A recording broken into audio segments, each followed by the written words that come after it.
বান্ধবীর জন্মদিন ছিল 20 সেপ্টেম্বর। আমরা খুব প্রচণ্ড আনন্দ মজা করলাম। কেকের ওপর পায়েল লেখা আছে।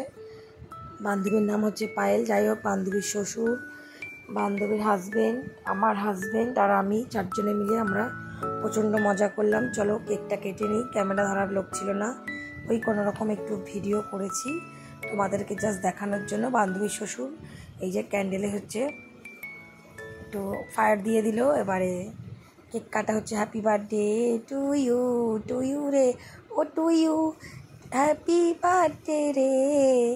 আমার বান্ধবীর জন্য একটু গান গাইলাম। যাই হোক, চলো, আমার বর এখন ছবি তুলতে ব্যস্ত। কেক কাটা হয়ে গেল। এবারে একে একে সবাই কেক খেয়ে নেবো। প্রথমে শ্বশুরকে দিয়ে দিল, বান্ধবীর শ্বশুর, ওটা এটা বান্ধবীর হাজব্যান্ড, নিজে একটু খেয়ে নিল। তারপর হচ্ছে আমাকে দিল। আমি ক্যামেরাটা ঠিকঠাক করতে পারিনি, এই যে আমার হাজব্যান্ডকে দিল। কত ক্যামেরা করতে ব্যস্ত।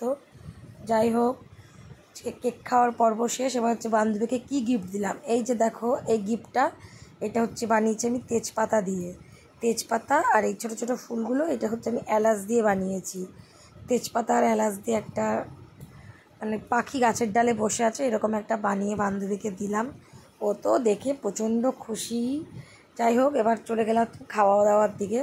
আছে হচ্ছে 3 রকমের কাবাব, মালাই কাবাব আর হচ্ছে ওই কাবাবটার নামটা ভুলে গেছি, আর হচ্ছে এই যে।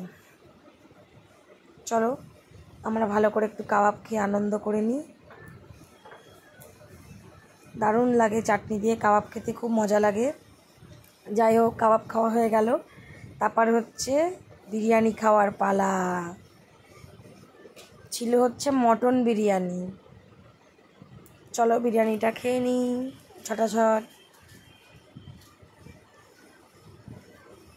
এই যে হচ্ছে মটন বিরিয়ানি, দারুণ ছিল খেতে। মেজবান থেকে নিয়েছিল।